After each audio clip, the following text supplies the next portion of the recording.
हूं आपके साथ प्राची पाराशर। शुरुआत करेंगे कुशीनगर से आ रही खबर के साथ, जहां पिटाई में घायल हुए मुस्लिम युवक की मौत हो गई। भाजपा कार्यकर्ता बाबर की पिटाई के बाद मौत हो गई है। भाजपा की जीत में खुशी में मिठाइयां बांट रहा था। रामकोला थाने के कटगरई गांव का मामला है। एक सप्ताह के बाद भी आरोपियों की गिरफ्तारी नहीं हो पाई है। 20 मार्च को पिटाई हुई थी और आज मौत हो गई है। रामकोला थाने के कटगरई गांव का ये पूरा मामला है। दरअसल भाजपा की जीत की खुशी में एक शख्स मिठाई बांट रहा था और यही नागवार गुजरा कुछ लोगों को, और उन्होंने इस शख्स की पिटाई कर दी। इतनी बुरी तरीके से पीटा कि आज ये जिंदगी की जंग हार गया और इसकी मौत हो गई। भाजपा कार्यकर्ता बाबर की मौत हो गई है। भाजपा की जीत की खुशी में मिठाइयां बांट रहा था। रामकोला थाना के कटगरई गांव का मामला है। बड़ी बात यह है कि एक सप्ताह बीतने के बाद भी आरोपियों की गिरफ्तारी अभी तक नहीं हो पाई है। 20 मार्च को पिटाई हुई, आज जान चली गई इस युवक की। भाजपा विधायक ने हालांकि कंधा दिया। परिवार में मातम का माहौल जो है वो इस वक्त देखा जा सकता है, क्योंकि कसूर सिर्फ इतना था भाजपा कार्यकर्ता बाबर का कि वो भाजपा की जीत में मिठाई बांट रहा था और यही नागवार गुजरा उसके विरोधियों को और जमकर पिटाई की, बेरहमी से पिटाई की, जिसके बाद युवक ने आज दम तोड़ दिया। 20 मार्च का ये पूरा मामला है, जब इस युवक की पिटाई हुई। पिटाई बेरहमी से हुई, हालत गंभीर थी, अस्पताल में इलाज चल रहा था और आज ये शख्स अपनी जिंदगी की जंग हार गया। हालांकि भाजपा विधायक ने कंधा दिया मृतक बाबर को और परिवार में मातम का माहौल पसरा हुआ है। लेकिन देखिए, एक हफ्ता बीत चुका है इस पूरी घटना को, अभी तक आरोपियों की गिरफ्तारी नहीं हो पाई है। भाजपा को वोट दे रहा बनी योगी बाबा के, तो हमरा साथे गद्दारी कैले वालो आ साइकिल पर कहत रहल वोट देवे के, साइकिल कोट नहीं के ज्यादा, तो वही खातिर 4 बजे दिन में हमनी के गटई हो जाए के डांगी से, गड़ासी से, ईटा से, हथौड़ी से मारल पूरा। हम प्रधान कहला हां जे मार दसो हम देख ले। ये लोग 4 महीने से प्लान बना रहा था इसको मारने के लिए और धमकी जो दे रहे थे, धमकी पे धमकी दे रहे थे। और उसके बाद से एक दिन पथराव किए, इसका घर फर तोड़ ताड़ किए, पूरे मारने वाले लोग जितने भी थे सर। उसके बाद से इसको मौका ढूंढ रहे थे कब मारे सर। ये बस ये बीजेपी के प्रचार प्रसार में लगा हुआ था और इसके लिए ये लोग बहुत मतलब इन लोगों का पूरा मतलब गुस्सा सर पे चढ़ गया था कि अब मार देंगे तब मार देंगे। कई बार इसको धमकी मिला 10 लाख थाने में दे देंगे, मार देंगे, ये कर देंगे, वो कर देंगे। हमारा भाई बहुत दौड़ा, अपने मौत के लिए भीख मांगा हो। एसपी कार्यालय में गया, उसके बाद से थाना रामकोला में गया, उसके बाद डीएम साहब के पास गया, हर जगह FIR किया है, कोई सुनवाई नहीं हुआ है और ना ही कोई इसको बचाया है। लास्ट में लोग मारते मारते इसका जान ले ही ली। 24 में संलिप्त तो कोई बख्शा नहीं जाएगा। यहाँ सारे अधिकारी हैं, डीएम साहब हैं, CO साहब हैं, SHO हैं। 24 में संलिप्त तो कोई बचेगा थोड़ी, दोबारा कोई इस तरह की हरकत करने की कोशिश नहीं करेगा। ये हमारा वचन है। प्रथम दृष्टया डेड बॉडी उठाने को लेकर विवाद था। इस विवाद का निस्तारण किया गया है। परिजनों द्वारा FIR लिखा दिया गया है। सुसंगत धाराओं में FIR दर्ज हो गया है। अब इन लोगों द्वारा बताया गया कुछ और लोगों का नाम ये लोग देना चाहते हैं। विवेचना में वो नाम टेकअप किया जाएगा और न्याय व्यवस्था में विश्वास रखते हुए कड़ी से करेंगे। और अखिलेश तिवारी मेरे सहयोगी जुड़ गए फोन लाइन पर ज्यादा जानकारी के साथ। अखिलेश, क्या अपडेट है? वो आरोपी कहां हैं जिन्होंने इस युवक को बेरहमी से पीटा और इसकी आज मौत हो गई? जी, मैं बता दूं आपको, पूरा मामला ये 20 मार्च का है, जो इसी महीने की 20 मार्च को है। जब से जैसे वो भाजपा कार्यकर्ता था बाबर, वो भाजपा का प्रचार कर रहा था, भाजपा का झंडा लेके, भाजपा का बैनर लगा के खुले रूप से भाजपा का प्रचार करता था। उसके जो पटीदार थे, उसके परिवार के लोग थे, वो उसका विरोध कर रहे थे। उसके भाई, उसके चाचा के लड़के, ये लोग उसका विरोध कर रहे थे। वो लोग कह रहे थे, क्योंकि मुसलमान था वो लोग कह रहे थे नहीं, आपको समाजवादी पार्टी को वोट देना है। लेकिन वो भाजपा का खाटी कार्यकर्ता निकला, वो भाजपा का प्रचार कर रहा था। जैसे 10 तारीख को आप उस तहरीर में भी उसकी पत्नी ने ये तहरीर में भी दिया है कि 10 तारीख को जैसे काउंटिंग हुई और भाजपा की सरकार बनी, भाजपा की पूर्ण बहुमत की सरकार बनी, उसने मिठाई बांटी गांव में, उसका भी विरोध उन लोगों ने किया था। उसके बाद 20 तारीख को ये जैसे घर से बाहर निकल रहा था, इसको जो इसके विरोध कर रहे थे, उसका प्रचार में विरोध कर रहे थे, वो इसको बुरी तरीके से मारे पीटे। बिल्कुल बिल्कुल। अखिलेश लौटेंगे आपके पास। इस वक्त हमारे साथ बीजेपी प्रवक्ता आलोक अवस्थी जी जुड़ गए फोन लाइन पर। बहुत स्वागत है आलोक जी आपका एबीपी गंगा पर। कुशीनगर में एक युवक अपनी खुशी का इजहार कर रहा था, भाजपा का ही प्रचार कर रहा था, आपकी पार्टी का प्रचार कर रहा था, लेकिन उसे इसका खामियाजा अपनी मौत से चुकाना पड़ा। क्या कहेंगे आलोक जी? देखिए, ये आपके माध्यम से ये जानकारी मिल रही है, और वो हमारा कार्यकर्ता है या वो सामान्य व्यक्ति भी होता, तो जो अपराधियों ने जो अपराध किया है उसको निश्चित रूप से बहुत ही बड़ा दंड दिया, और एक ऐसा दंड दिया जाएगा जिससे कि आगे लोगों की वहाँ पे हिम्मत ना पड़े। ये शायद ये भूल गए हैं कि भारतीय जनता पार्टी ने जो पिछले 5 साल में खाली अपराधियों के खिलाफ ही जीरो टॉलरेंस की नीति अपनाई है, तो हम निश्चित मानिए, मैं आपके माध्यम से भरोसा दिलाना चाहता हूँ, इन अपराधियों को निश्चित रूप से जो है पकड़ा जाएगा। और कितना वक्त लगेगा आलोक जी, क्योंकि 1 हफ्ता बीत चुका है, अभी और कितना वक्त लगेगा आरोपियों को पकड़ने में? देखिए, मेरी जानकारी में अभी आया है, मैं पूरी जानकारी मैं लूंगा जिला प्रशासन से, जो कि आपके माध्यम से मिला है। लेकिन मैं आपको ये बात दिलाता हूँ कि इसमें निश्चित रूप से ये लोग पकड़े जाएंगे और इनको जो है सजा भी दिलवाई जाएगी। आप ही के कार्यकर्ता की मौत हो जाती है और आपको हमारे माध्यम से आलोक जी सूचना मिलती है, ये भी बहुत दुखद है। बहरहाल जो उसके भाई हैं वो लगातार कह रहे हैं कि लगातार उसे दुखी किया जा रहा था, परेशान किया जा रहा था, वो बहुत गिड़गिड़ा रहा था और शिकायत भी कर रहा था, लेकिन उसके बावजूद कुछ नहीं हुआ, खामियाजा उसकी मौत हो गई। इस पर क्या कहेंगे? देखिए, ये बहुत दुखद है, और जिस तरह से प्रताड़ना उसको मिली है या उसकी जो हत्या हुई है, हम किसी को बख्शने वाले नहीं है। यह वो जो लोग सुन रहे होंगे आपके माध्यम से समझ लें कि निश्चित रूप से घर के बाहर उनके बुलडोजर जाएगा और उनको उनकी गिरफ्तारी होकर के उनके खिलाफ सुसंगत जो भी धाराएं होंगी अधिक वो हम लगा करके उनको सजा जरूर दिलवाएंगे। ये आप निश्चित मानिए। बिल्कुल। देखिए, आप दुख भी व्यक्त कर रहे हैं और कार्रवाई की बात भी कर रहे हैं। आलोक जी बता दीजिए एबीपी गंगा के दर्शकों को, कब तक हम माने, कब तक हो जाएगी कार्रवाई, कितनी जल्दी संभव हो जाएगा ये? मुझे नहीं लगता कि पुलिस लगातार उस पर जो है लगी हुई है। जो जानकारी मैंने प्राप्त करी है, पुलिस लगी हुई है और निश्चित रूप से उसको कुछ लोग पकड़े भी गए, तहकीकात चलती है और जो असली कल्प्रिट है उनको बख्शा नहीं जाएगा। फिर मैं आपसे कहना चाहता हूँ, हम निश्चित रूप से उनको कड़ी से कड़ी सजा दिलाने का प्रयास करेंगे और किसी को भी छोड़ेंगे नहीं। ठीक, बहुत शुक्रिया आपका आलोक जी हमारे साथ जुड़ने के लिए, बातचीत करने के लिए। तो भाजपा प्रवक्ता आलोक अवस्थी ये कह रहे हैं कि जल्द से जल्द पकड़ा जाएगा आरोपियों को और उन्हें सख्त से सख्त सजा दिलाई जाएगी। बुलडोजर का भी जिक्र वो करते हुए नजर आए हैं। अखिलेश, आप जानकारी दे रहे थे कि किस तरीके से उसे परेशान किया जा रहा था। जब 10 मार्च को उसने मिठाई बांटी थी तब भी परेशान किया गया था, धमकियां दी गई थी बाबर को।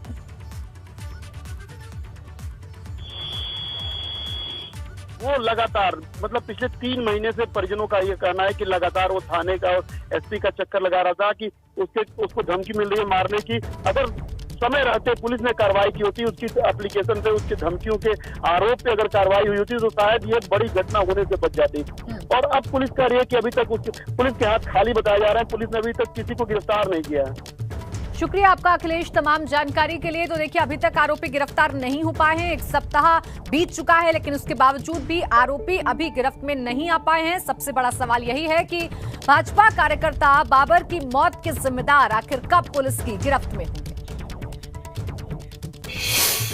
उधर सपा की कल सहयोगी दलों के साथ अहम बैठक होने जा रही है। सहयोगी दलों के राष्ट्रीय अध्यक्ष और विधायक इस बैठक में होंगे शामिल। सपा दफ्तर में सुबह 10:30 बजे ये बैठक शुरू होगी। तो बड़ी खबर आपको बता रहे हैं, सपा की कल सहयोगी दलों के साथ बैठक होने जा रही है और इस बैठक में सहयोगी दलों के राष्ट्रीय अध्यक्ष और विधायक शामिल होंगे। सपा दफ्तर में सुबह 10:30 बजे ये बैठक शुरू होगी, जिसमें ओपी राजभर शामिल होंगे। इसके साथ ही साथ आरएलडी के अध्यक्ष जयंत चौधरी भी इस बैठक का हिस्सा होंगे। इसके अलावा जो विधायक चुनकर आए हैं तमाम सहयोगी दलों की पार्टी से, वो विधायक भी इस बैठक का हिस्सा होंगे। आपको बता दें कि यूपी विधानसभा चुनाव में मिली हार के बाद ये पहली बैठक होने जा रही है तमाम सहयोगी दलों के साथ, और इसमें वो विधायक होंगे जो कि सहयोगी दलों से चुनकर आए हैं और उनके अध्यक्ष भी शामिल होंगे।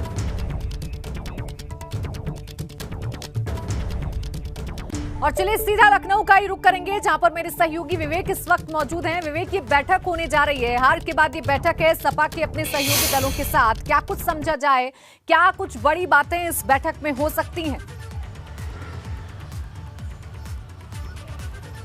देखिए प्राची, अभी कल जो बैठक हुई थी वो समाजवादी पार्टी के अपने विधायक थे, उनकी बैठक हुई थी और शिवपाल सिंह यादव यानी अखिलेश के चाचा नाराज भी हो गए थे कि उनको बुलाया नहीं गया। उस पर समाजवादी पार्टी के जो प्रदेश के अध्यक्ष हैं नरेश पटेल, उनसे हमने बातचीत की। उन्होंने कहा कि नहीं, एक बैठक तो समाजवादी पार्टी की अपनी विधायक दलों की थी और दूसरी बैठक होगी वो सहयोगी दलों के साथ होगी जो 28 मार्च यानी कल होनी है। उस बैठक में सबको बुलाया गया और आज ही निमंत्रण सबको भेजा गया है, चाहे वो शिवपाल यादव हो या अपना दल कमेरावादी की पल्लवी पटेल हो, राष्ट्रीय लोक दल के जो अध्यक्ष हैं जयंत चौधरी, उनको भी बुलाया गया है, उनके विधायकों को भी बुलाया गया सबको, और अपना दल जो महान दल है उसके केशवदेव मौर्य को बुलाया गया, सुभाषपा के अध्यक्ष को भी, ओपी राजभर को भी बुलाया गया। यानी इतने लोग आएंगे और जिस तरह से समाजवादी पार्टी के हारने के बाद सभी दलों ने अपनी अपनी जो सहयोगी संगठन है उन्होंने अपनी अपनी प्रतिक्रिया दी थी। ओपी राजभर ने भी कहा था कि उन्हें चुनाव परिणाम, एबीपी गंगा से खास बातचीत में उन्होंने बात स्वीकार की थी कि उन्हें चुनाव परिणाम मालूम था कि ऐसा ही होने जा रहा है।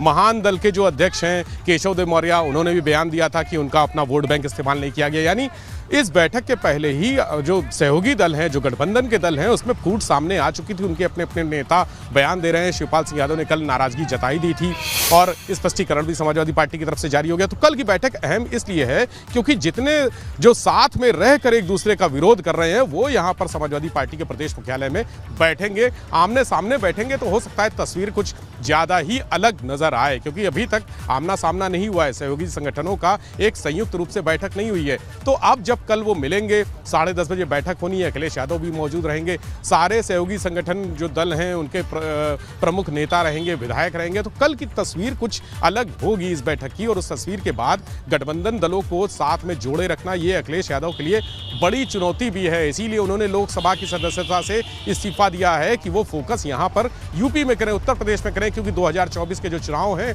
वो भी यहाँ की उत्तर प्रदेश की जो सीटें हैं 80 सीटें, वो बहुत महत्वपूर्ण है और वही सीटें डिसाइड करती हैं कि केंद्र में किसकी सरकार रहेगी। जितना 4-5 प्रदेशों को मिलकर उतनी सीट नहीं है, उतनी उत्तर प्रदेश में अकेली लोकसभा की सीटें हैं। लोकसभा पर भी फोकस करना है। ये समझा जाए परिणाम शिकायतें जो नाराजगी खुलकर सामने आ रही थी, इशारों में सामने आ रही थी सहयोगी दलों की, उसे कहीं ना कहीं दूर किया जाएगा अखिलेश यादव की तरफ से। बिल्कुल, कल बैठक होगी तो जितने लोगों ने बयान दिए हैं परिणाम आने के बाद, जिन्होंने बयानबाजी की है, चाहे वो ओपी राजभर हो या केशवदेव मौर्य हो या शिवपाल सिंह यादव हो। शिवपाल सिंह यादव का भी आना तय नहीं है, ये भी हमारे सूत्र बता रहे हैं। उनका कहना है कि वो नाराज चल रहे हैं और उन्होंने लगातार इस बात की जाहिर भी किया है अपनी नाराजगी को कि पार्टी में उनकी उपेक्षा होती रही है। बीच में कुछ समय के लिए, पिछले 5 साल 6 साल में तो अखिलेश यादव और उनके बीच बातचीत थी नहीं। चुनाव के पहले थोड़ी सी बातचीत हुई, वो गठबंधन में शामिल हुए, अपनी प्रमुख प्रगतिशील समाजवादी पार्टी का उन्होंने समर्थन दिया, समाजवादी पार्टी को शामिल हो गए, लेकिन चुनाव में उनका उपयोग नहीं किया गया। इस बात को दबी जुबान से उन्होंने कई लोगों से कहा भी कि मेरा प्रयोग नहीं किया गया, जहां जहां प्रचार के लिए मुझे भेजना चाहिए था, जो उनके प्रभाव क्षेत्र वाली सीटें थी वहां उनको नहीं भेजा गया, उनका इस्तेमाल नहीं किया गया। इस बात की उनकी नाराजगी उनके मन में है। इसके अलावा जब उनको बैठक में नहीं बुलाया गया तब भी उन्होंने कहा कि मुझे बैठक के बारे में कोई जानकारी नहीं, मैं इटावा जा रहा हूं। कल एबीपी गंगा से बातचीत करते हुए उन्होंने खास बातचीत में ये कहा था कि मैं इटावा जा रहा हूं। तो वो वापस आएंगे, बैठक में शामिल होंगे या नहीं शामिल होंगे, ये अभी तय नहीं है। साथ रहेंगे, कितनी मजबूती रहेगी, तमाम चीजें कल की बैठक के बाद बहुत हद तक क्लियर हो जाएंगी। विवेक, बहुत शुक्रिया आपका तमाम जानकारी के लिए।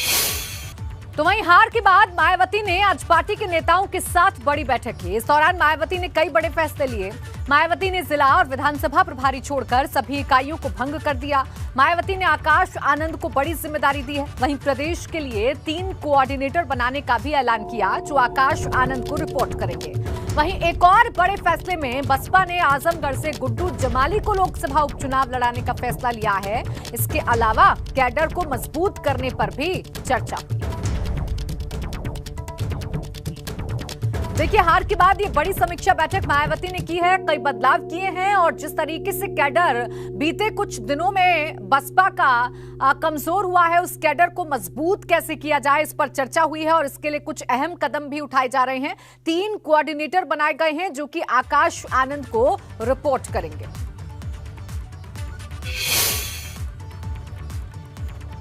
बहुजन समाज पार्टी के राष्ट्रीय अध्यक्ष बहन कुमारी मायावती जी ने संगठन पर, विशेष तौर पर संगठन पर उन्होंने चर्चा किया और जो चुनाव हुआ है उस पर समीक्षा करके उन्होंने आगे की रणनीति को बताया। बहन जी ने समीक्षा की और हम लोगों को प्रत्याशियों बुला के बताया कि निराश मत हो, पार्टी फिर खड़ी होगी और हम लोग पूरी ताकत से पार्टी का काम करेंगे और फिर हम लोगों को पार्टी को जिंदा करने का मौका मिलेगा। निर्देश यही हम लोगों को कि आदरणीय बहन कुमारी माधुरी देख के आज युवाओं में, आज अपने सारे कार्यकर्ताओं में जोश भर गया है और जाहिर सी बात है जो निराशा हमें हाथ लगी, जो विपरीत था हमारे सोच के, ये वैसा रिजल्ट आया इस बार 2022 के चुनाव में विधानसभा के।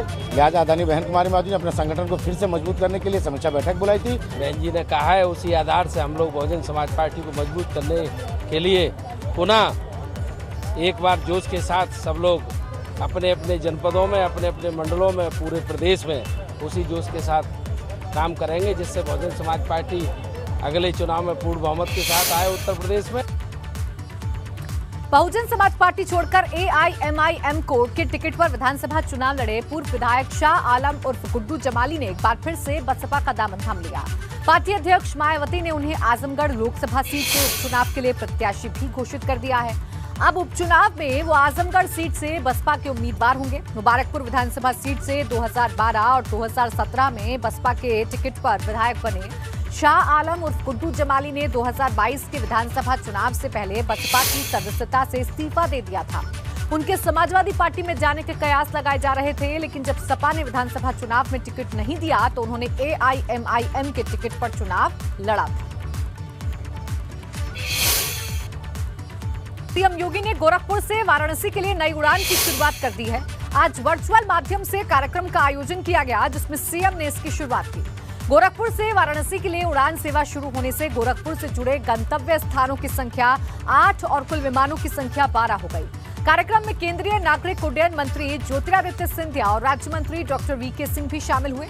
सीएम योगी ने कहा कि पिछले 5 सालों में एयर कनेक्टिविटी काफी बढ़ी है। यूपी में वर्तमान में 9 एयरपोर्ट क्रियाशील हैं।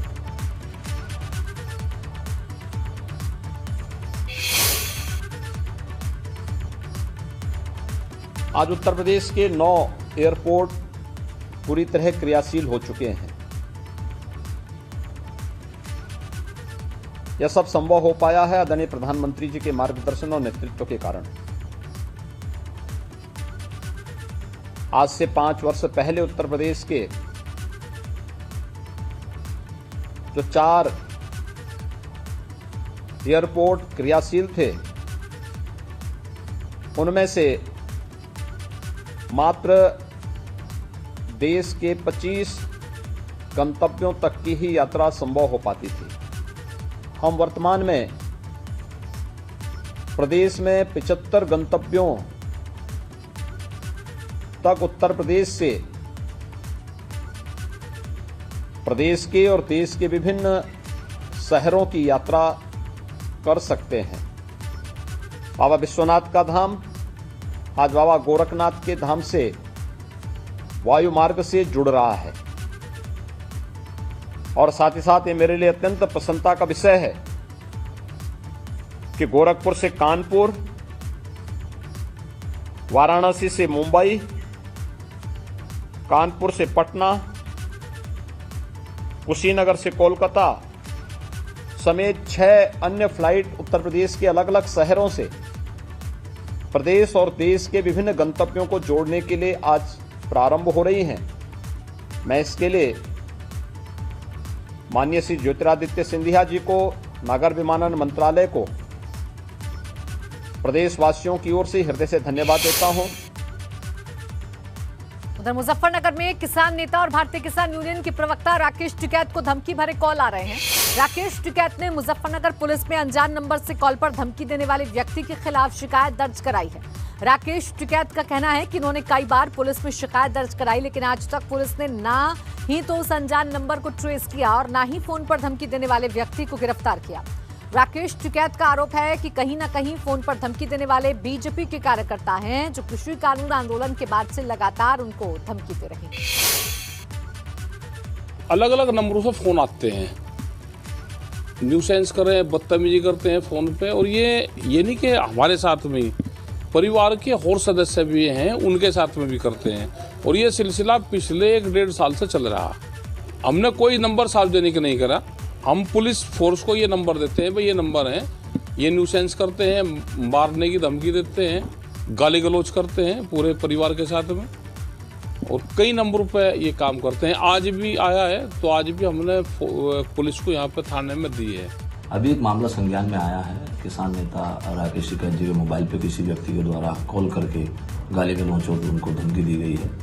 ये मामला मेरे संज्ञान में भी आया है और इसमें तहरीर जो उनसे प्राप्त हुई है, प्रज्वल त्यागी हैं, उनकी तरफ से तहरीर प्राप्त हुई है। थाना सिविल लाइन में इसमें अभियोग पंजीकृत किया जा रहा है। शीघ्र अतिशीघ्र इसमें जो भी संभावित कार्रवाई हो तो उसमें कार्रवाई